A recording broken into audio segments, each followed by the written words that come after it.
avant d'élever nos voix dans la prière, écoutons d'abord la voix de Dieu à travers l'Écriture. Nous sommes constamment dans un état de dépendance envers le Seigneur, nous ne pouvons pas traverser la vie sans lui et l'aide qu'il apporte. L'ennemi est constamment à l'attaque, cherchant à nous éliminer, même s'il sait que Dieu est avec nous. Il avance toujours à la recherche d'une opportunité pour nous détruire. Cependant, ce qui est le plus important pour nous, c'est de savoir que Dieu est avec nous, qu'il est pour nous. Lorsque nous avons besoin de sa sagesse, nous savons que nous pouvons nous tourner vers lui, lorsque nous avons besoin de sa protection, nous savons que nous l'avons. Je lève les yeux vers les montagnes, d'où me viendra le secours?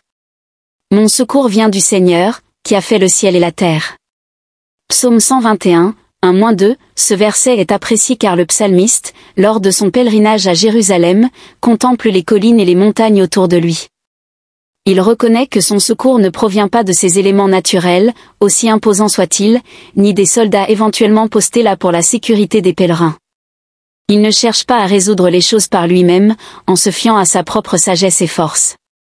Au contraire, il se concentre pleinement sur Dieu, conscient que tout ce dont il a besoin se trouve en lui. Il ne cherche pas de secours ni de protection ailleurs, sachant que c'est le Seigneur qui le protège, ce qui constitue une véritable sagesse. En effet, le Seigneur accorde la sagesse, de sa bouche proviennent la connaissance et la compréhension. Il réserve la sagesse aux hommes intègres, il est un bouclier pour ceux qui marchent dans l'intégrité, protégeant les voies de la justice et veillant sur la voie de ses saints. C'est pourquoi nous devrions aspirer et demander, comme le dit Proverbe 2, 6-7. La sagesse du Seigneur, comme je l'ai mentionné au début, est notre refuge face aux nombreux obstacles auxquels nous sommes confrontés. Savoir que nous pouvons nous tourner vers Dieu pour obtenir de l'aide est essentiel, c'est cela la sagesse. L'erreur réside dans le fait de penser que nous n'avons pas besoin de la protection et de l'aide du Seigneur, c'est croire que nous pouvons tout gérer par nous-mêmes, que nous n'avons pas besoin de lui. Cependant, nous avons besoin de sa protection lorsque l'ennemi se dresse contre nous, nous avons besoin de sa sagesse lorsque nous sommes perdus et ne savons pas quoi faire ensuite. Dans le livre des 2 Chroniques, nous lisons l'histoire du roi Josaphat, qui aimait Dieu et le servait fidèlement. Cependant, il y eut un moment où une armée puissante se dressa contre lui. Ensuite, les Moabites, les Ammonites et avec eux certains des Meunites vinrent combattre Josaphat. Des hommes vinrent informer Josaphat, une grande multitude vient te combattre depuis Édom, de l'autre côté de la mer, et les voilà à Hatsat-Son-Tamar, c'est-à-dire en Guédi. Jéhoshaphat ressentit de la peur et décida de chercher le Seigneur. Il proclama un jeûne dans tout le royaume de Juda. Les habitants de Juda se rassemblèrent pour chercher de l'aide auprès du Seigneur. Des villes de tout le royaume de Juda vinrent chercher le Seigneur. Jéhoshaphat a fait preuve de sagesse en sachant vers qui se tourner lorsqu'il fut attaqué par 3 armées combinées, n'ayant aucune chance de les vaincre par ses propres forces. Grâce à sa sagesse, il pria le Seigneur pour obtenir de l'aide et de la protection. Face à la peur, il ne tenta pas de combattre seul, mais chercha immédiatement la face du Seigneur. Il confia ses craintes au Seigneur, qui entendit sa prière et l'aida à vaincre l'ennemi. L'Esprit du Seigneur vint alors sur Jazel, fils de Zacharie, fils de Ba, fils de Jaël, fils de Mathia, un lévite des fils d'Asaph, au milieu de l'assemblée. Il déclara, « Écoutez, tout Juda, habitants de Jérusalem et roi Jéhoshaphat, ainsi parle le Seigneur, ne craignez pas et ne soyez pas troublés par cette grande horde, car la bataille n'est pas la vôtre, mais celle de Dieu. » Il est essentiel de prendre en considération les facteurs environnementaux dans l'analyse des écosystèmes marins. Les versets 14 et 15 du livre des Chroniques 20. La sagesse consiste à se tourner vers Dieu pour trouver de l'aide, de la force et des réponses aux problèmes auxquels on est confronté. Comme le fit Jéhoshaphat, il ne faut pas s'accrocher à ses peurs, mais les confier immédiatement à Dieu, peu importe à quel point on se sent dépassé en nombre ou à quel point l'ennemi semble fort. Il est essentiel de se tourner vers le Seigneur pour trouver protection, car c'est lui qui nous gardera et nous délivrera de nos puissants ennemis.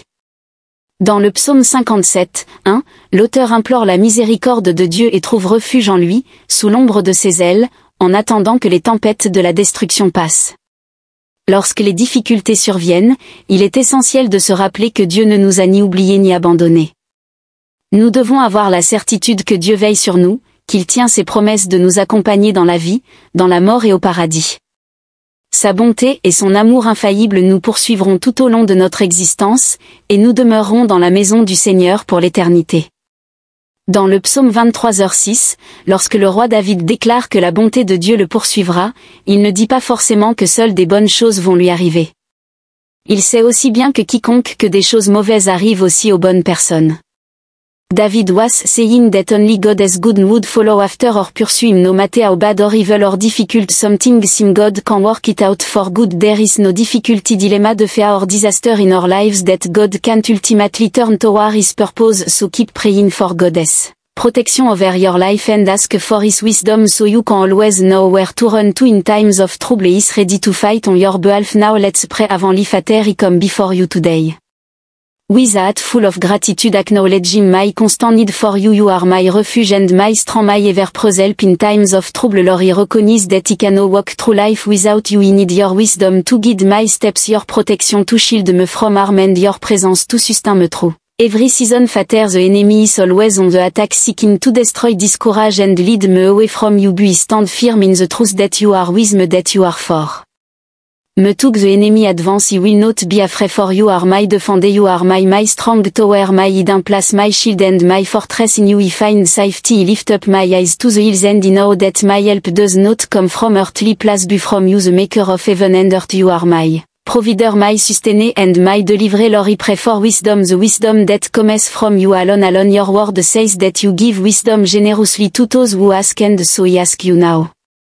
Lord, to fill me with divine wisdom, help me to discern the right path, to make choices that align with your will and to walk in integrity. Teach me to seek you first in all things, to rely on your understanding greater than my own, and to trust in your perfect plan even when I do not see the way forward. Just a king Jehoshaphat turned to you in his time of need, I turn to you now. Lord, when fear and uncertainty arise, let my first response be to seek your face. When I feel overwhelmed, remind me that the battle is not mine but your strength and my faith, so that I do not rely on my own strength but instead lean fully on you. Lord, I surrender my fear, my worry and my struggle into your hand, knowing that you are more than able to deliver me. Fater, I take comfort in your promise that you will never leave me nor forsake me, even when the storm of life rage around me. I take refuge in the shadow of your wings. When the enemy comes against me, I stand in the assurance that you will fight for me. Votre parole indique que vous êtes un bouclier pour ceux qui marchent dans l'intégrité, protégeant les chemins de la justice et veillant sur la voie de vos saints. Seigneur, gardez mes pas, guidez-moi dans la droiture, protégez-moi de la tromperie. Je prie également pour être préservé de la tentation et de tout ce qui pourrait m'éloigner de toi, Seigneur. Je demande aussi la paix, une paix qui dépasse toute compréhension, pour que mon cœur puisse trouver du repos dans l'assurance de ta bonté lorsque les difficultés surgissent, que les épreuves surviennent et que l'incertitude plane.